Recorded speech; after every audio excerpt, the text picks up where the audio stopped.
चलिए आज हम लोग रसायन विज्ञान का चैप्टर नंबर 5 पढ़ेंगे, तत्वों का आवर्ती वर्गीकरण। ठीक है, चलिए शुरू करते हैं। सबसे पहले हम इतिहास के बारे में देखते हैं। ठीक है, जब रसायन विज्ञान का उदय के समय बहुत कम संख्या में तत्व ज्ञात थे। ठीक है, जब रसायन विज्ञान के विषय में जानकारी मिली थी तो जो तत्व थे वो बहुत कम मात्रा में ज्ञात थे। ठीक है, किंतु नए तत्वों की निरंतर खोज के कारण तत्वों की संख्या बढ़ती गई। ठीक, दिन प्रतिदिन क्या हुआ, नए नए तत्वों की खोज हुई, जिससे क्या हो गई, तत्वों की जो संख्या हो गई वो बढ़ती चली गई। ठीक है, जिस कारण से तत्वों को के अलग अलग गुणधर्मों का अध्ययन करना और याद करना क्या हो गया, कठिन हो गया। पहले संख्या कम थी, लेकिन जैसे जैसे संख्या बढ़ने लगी तो उसे ऐसे क्या हो गया कि उनके अलग अलग गुणधर्मों को याद करना क्या हो गया, कठिन हो गया। ठीक है, इस समस्या से निकलने के लिए वैज्ञानिकों ने तत्वों के गुणों का अध्ययन को सरल एवं क्रमबद्ध बनाने के लिए तत्वों के वर्गीकरण किए। ठीक है, जब संख्या अधिक हो गई तो उसको याद रखना, गुणधर्मों को अध्ययन करना ये कठिन हो गया। ठीक है, इस समस्या से निकलने के लिए वैज्ञानिकों ने क्या किया, इसके अध्ययन को सरल और एक क्रमबद्ध का मतलब क्रम के अनुसार, ठीक है, बनाने के लिए क्या किया, तत्वों के वर्गीकरण किए। अच्छा, वर्गीकरण का मतलब क्या होता है, चलो ध्यान से देख लो। समान गुणधर्मों वाले तत्वों को एक ही वर्ग में रखा जाए जिससे उनके गुणों का अध्ययन सरलतापूर्वक किया जा सके। मतलब कि कुछ तत्व ऐसे होंगे जिनके गुणधर्म कैसे होंगे, एक समान होंगे। ठीक है, तो उनको एक ही वर्ग में रख दिया जाए जिससे कि हमें उस वर्ग के जितने भी तत्व हैं उनके गुणों का अध्ययन करने में सरलता होगी। ठीक है, क्योंकि उनके गुण कैसे होंगे, एक जैसे होंगे। चलो आगे देखते हैं।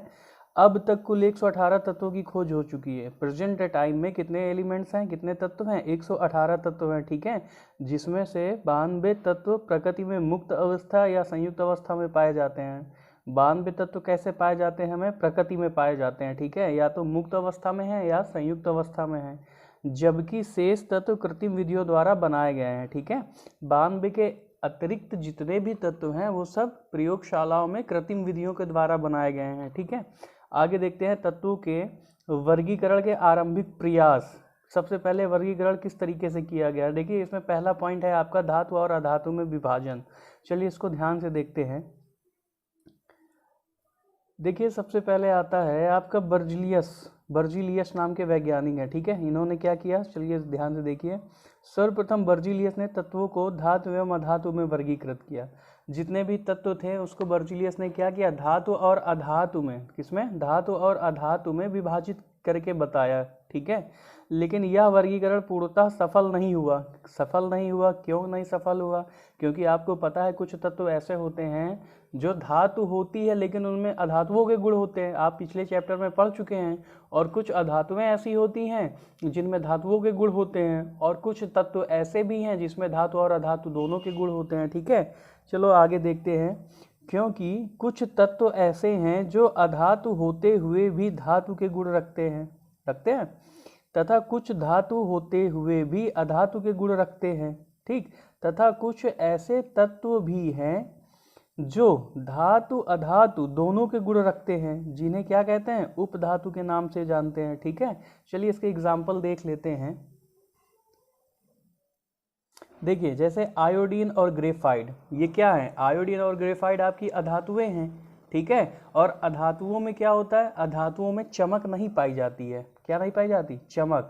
लेकिन आयोडीन और ग्रेफाइड ऐसी अधातु है जिसमें क्या पाई जाती है, चमक पाई जाती है। ये क्या है, अपवाद है। ठीक है, अगला देखिए आप, पारा क्या होता है, धातु होता है। ठीक है, धातु किस अवस्था में होती हैं, अधिकतर धातुएं ठोस अवस्था में होती हैं, लेकिन पारा धातु होते हुए भी किस अवस्था में होता है, द्रव अवस्था में होता है। ये धातु का अपवाद है, जबकि शेष धातुएं कैसी होती हैं, ठोस होती है।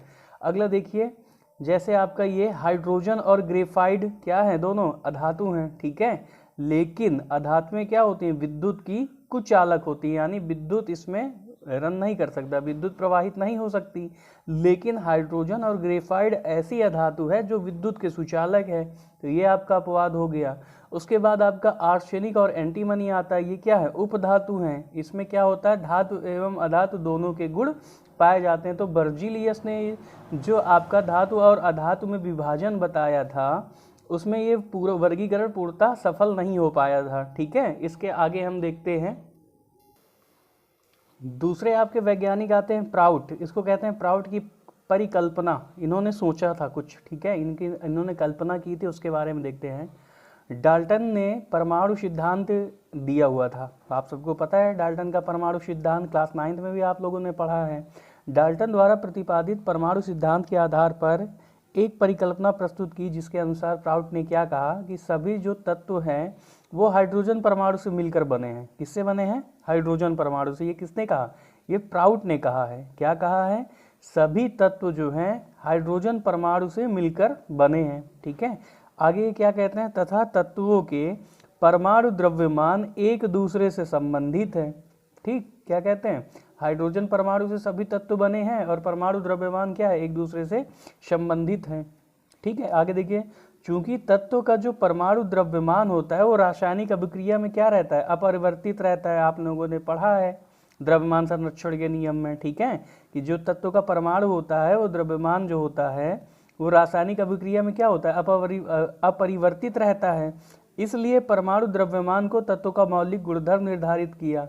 किसने निर्धारित किया? प्राउट की परिकल्पना में, ठीक है। प्राउट की परिकल्पना में द्रव्यमान को तत्व का क्या निर्धारित किया गया? मौलिक गुणधर्म निर्धारित किया गया। प्राउट की यह परिकल्पना अधिक दिन तक नहीं चल सकी। कारण क्या था? क्योंकि कुछ समय के बाद क्या पता चल गया कि जो अधिकांश तत्व हैं उनके परमाणु द्रव्यमान पूर्णांकों में नहीं है, ठीक है। किसमें नहीं है? पूर्णांकों में नहीं है। इस परिकल्पना ने तत्वों के परमाणु द्रव्यमान के आधार पर वर्गीकरण को जन्म दिया, ठीक है। तो अब आपका यहाँ से क्या आ जाता है? परमाणु द्रव्यमान के आधार पर इन्होंने आगे वर्गीकरण को शुरू किया। उसके बाद आपका आता है अगला डोबे-राइनर का त्रिक नियम, ठीक है। इसमें देखते हैं, ध्यान से देखिएगा। जर्मनी के वैज्ञानिक थे, इनका नाम क्या था? जोहन वुल्फगांग डोबे-राइनर, ठीक है। इन्होंने क्या किया? तीन लगभग समान गुणों वाले तत्वों को समूह बनाकर उन्हें त्रिक नाम दिया। तीन तत्वों को लिया, ठीक है, समान गुण वाले, और उनको क्या नाम दिया गया? त्रिक नाम दिया गया। तीन तत्वों को समूह बनाया गया और जिनके गुण कैसे थे? आपस में समान थे, और उन्हें क्या नाम दिया? त्रिक नाम दिया। चलिए डोबे-राइनर के त्रिक नियम का नियम देख लेते हैं। क्या इन्होंने नियम दिया? इन्होंने दिया, जब समान गुण वाले तत्वों को परमाणु द्रव्यमान के बढ़ते क्रम में रखा जाता है, ठीक है। कैसे? समान गुण वाले तत्व कैसे हैं? गुण समान गुण वाले तत्व हैं, और रखते कैसे हैं? परमाणु द्रव्यमान के किस क्रम में? बढ़ते क्रम में, ठीक है। तो क्या आता है? तो बीच के तत्व का परमाणु द्रव्यमान, कौन से तत्व का? बीच के। अब मान लीजिए ये ए, बी और ये सी तीन तत्व हैं, ठीक है। इनको परमाणु क्रम किसमें? परमाणु द्रव्यमान के बढ़ते हुए क्रम में रखा गया। तो ये जो बीच वाला तत्व है इसका परमाणु द्रव्यमान पहले और तीसरे, क्या लिखा है आपने? पहले तथा तृतीय तत्व के परमाणु द्रव्यमान के लगभग माध्य होता है। परमाणु द्रव्यमान लगभग माध्य होता है, यानी जो ये बीच वाला परमाणु है इसका परमाणु द्रव्यमान ए और सी के परमाणु द्रव्यमान के लगभग क्या होता है? माध्य में होता है, ठीक है। इन दोनों के मध्य में होता है। चलिए एग्जाम्पल देख लेते हैं। जैसे आपका लिथियम है, सोडियम, पोटेशियम है, ठीक है। लिथियम का परमाणु क्रमांक कितना होता है? परमाणु द्रव्यमान, ना कि परमाणु क्रमांक, 7, सोडियम का 23, पोटेशियम का 39। अब चलिए देखते हैं, पहले और तीसरे का योग कर दो, बटे 2 कर दें, ठीक है। 7 और 39 बटे 2 कर देंगे तो क्या आ जाता है? 23। किसका है परमाणु क्रमांक? द्रव्यमान सोडियम का। वैसे ही आपका अगला देख लीजिए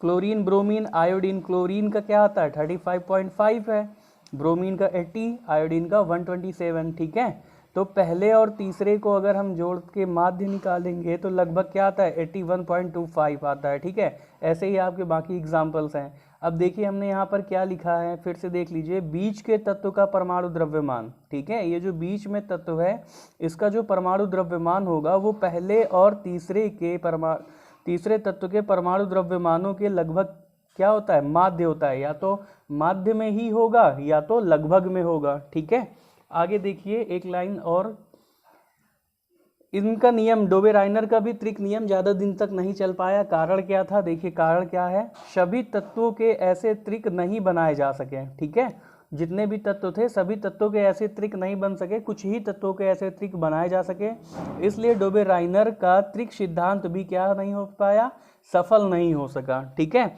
इसके बाद हम लोग आगे देखते हैं न्यूलैंड का अष्टक नियम। चलिए देखते हैं न्यूलैंड का अष्टक नियम में क्या है।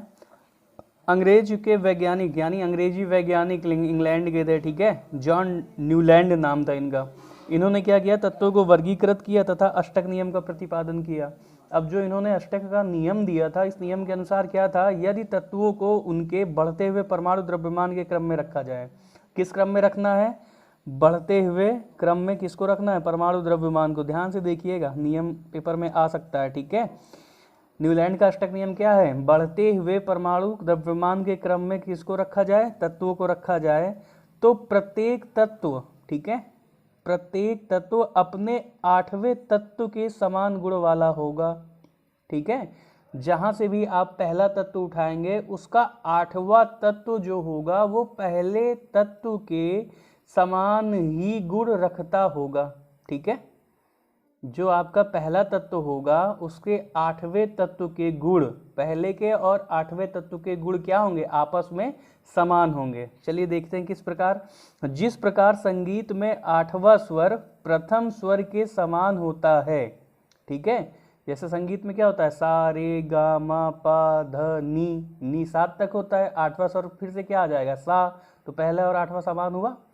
चलिए आगे देखिए, उसी प्रकार न्यूलैंड के नियम के अनुसार 8वां तत्व गुणों में प्रथम तत्व के समान होता है। एग्जाम्पल देख लीजिए, जैसे हमारे यहाँ संगीत में स्वर क्या होते हैं, सा रे गा मा पा धा नी होता है, नी तक 7 होते हैं। देखो 1 2 3 4 5 6 7 7 स्वर होते हैं। लेकिन अगर यहाँ पर हमको 8वां स्वर हो, फिर क्या आ जाएगा, सा रे गा मा पा धा नी शा, फिर से सा से शुरू हो रहा है, यानी जो पहला तत्व है वो ही 8वां है, लगभग लगभग क्या वही है 8वां। ठीक है, तो इसका मतलब क्या हुआ कि जैसे लिथियम हो गया, 1 2 3 4 5 6 7, 8वां तत्व क्या है, सोडियम। तो लिथियम और सोडियम के जो गुण होंगे वो क्या होंगे, एक समान होंगे, मिलते जुलते होंगे। ठीक है, ये आपके न्यूलैंड का अष्टक नियम था। एग्जाम्पल को बहुत ध्यान से देखना बेटा। पहला तत्व क्या है, 8वें तत्व के क्या होगा, समान गुण रखने वाला होगा। अगर हम यहाँ से इसको उठाते हैं, इस तत्व को पहला मान लेते हैं, तो दूसरा, तीसरा, चौथा, 5वां, 6वां, 7वां, 8वां। मैग्नीशियम, यानी इसका मैग्नीशियम के साथ इसको पहला मानते हैं तो 8वां कौन सा आएगा, एल्युमिनियम आएगा। कार्बन को पहला मानते हैं तो सिलिकॉन आएगा 8वां। नाइट्रोजन को मानते हैं तो फास्फोरस आएगा। ऑक्सीजन को मानते हैं तो सल्फर आएगा। फ्लोरीन को पहला मान लेते हैं तो क्लोरीन क्या आ जाएगा, 8वां तत्व आ जाएगा। ठीक है, इनके गुण आपस में क्या होंगे, मिलते जुलते होंगे। यही आपका न्यूलैंड का अष्टक का नियम है। क्या इन्होंने कहा है, यदि तत्वों को उनके बढ़ते हुए परमाणु द्रव्यमान के क्रम में रखा जाए तो प्रत्येक तत्व अपने 8वें तत्व के समान गुण वाला होगा। एग्जाम्पल ने आपने देख लिया है। ठीक है, जैसे जिस प्रकार संगीत में 8वां स्वर प्रथम स्वर के समान होता है। 8वां स्वर किसके समान है, पहले के समान है, सा रे गा मा पा धा नी। 8वां क्या हो जाएगा, सा, फिर 9वां क्या हो जाएगा, फिर रे, फिर से स्टार्टिंग हो जाएगी। जैसे पहला स्वर 8वें स्वर के समान होता है, उसी प्रकार इन्होंने क्या बताया कि जो पहला तत्व होगा, प्रत्येक तत्व होगा, वो अपने 8वें तत्व के समान गुण रखता होगा। ठीक है, चलिए आगे देखते हैं हम लोग न्यूलैंड के वर्गीकरण की सीमाएं। न्यूलैंड ने जो वर्गीकरण किया था इसकी सीमाएं क्या हैं। ठीक है, देखिए पहला सीमा क्या है, इस वर्गीकरण का कोई वैज्ञानिक आधार नहीं है। इन्होंने कोई भी नियम का फॉलो नहीं किया, इन्होंने वर्गीकरण किया है और इसका वैज्ञानिक आधार कोई नहीं है। अष्टक का नियम जो है वो केवल Ca तक चलता है। Ca का मतलब कैल्शियम तक। ठीक है, कैल्शियम तक ही लागू होता है। इसके बाद प्रत्येक 8वें तत्व के जो गुण हैं वो पहले तत्व से नहीं मिलते, इसलिए न्यूलैंड का अष्टक नियम भी क्या हो गया, आगे चलकर फेल हो गया। ठीक है, क्यों फेल हो गया, क्योंकि कैल्शियम तक ही लागू होता है अष्टक नियम। उसके बाद क्या होता है, प्रत्येक 8वें तत्व के जो गुण थे वो पहले तत्व से नहीं मिलते थे। ठीक है, तीसरा देख लीजिए, न्यूलैंड के समय केवल 56 तत्व ही ज्ञात थे।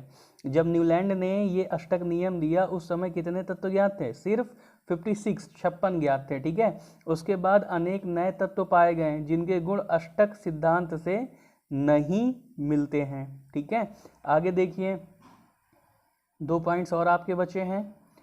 अधिक परमाणु द्रव्यमान, जिन तत्वों का द्रव्यमान अधिक है, ठीक है, वो तत्व यह नियम लागू नहीं होता था। क्या है, जिनका परमाणु द्रव्यमान क्या होता था, अधिक, उन तत्वों पर ये जो आपका अष्टक नियम है ये लागू नहीं होता था। ठीक है, अक्रिय गैसों की खोज आपने पढ़ा 18th ग्रुप, जिसको नोबेल गैसेस भी बोलते हैं, 18 नियान, हीलियम, नियान, आर्गन, क्रिप्टॉन, ये आपने पढ़ा है। अक्रिय गैसों की खोज के जब हुई तो उसके बाद ये नियम क्या हो गया, असफल हो गया, क्योंकि अब जो नवा तत्व था वो प्रथम तत्व के समान था, ना कि 8वां। ठीक है, अक्रिय गैसों की खोज के बाद ये नियम पूरी तरह से असफल हो गया।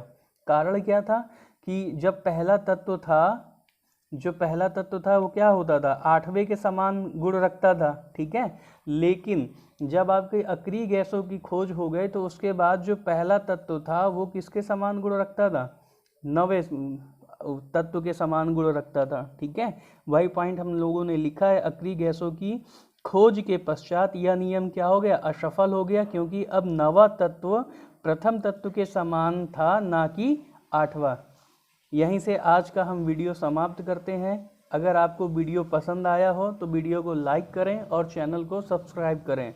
अगला पार्ट आपको बहुत ही जल्द मिलेगा। धन्यवाद।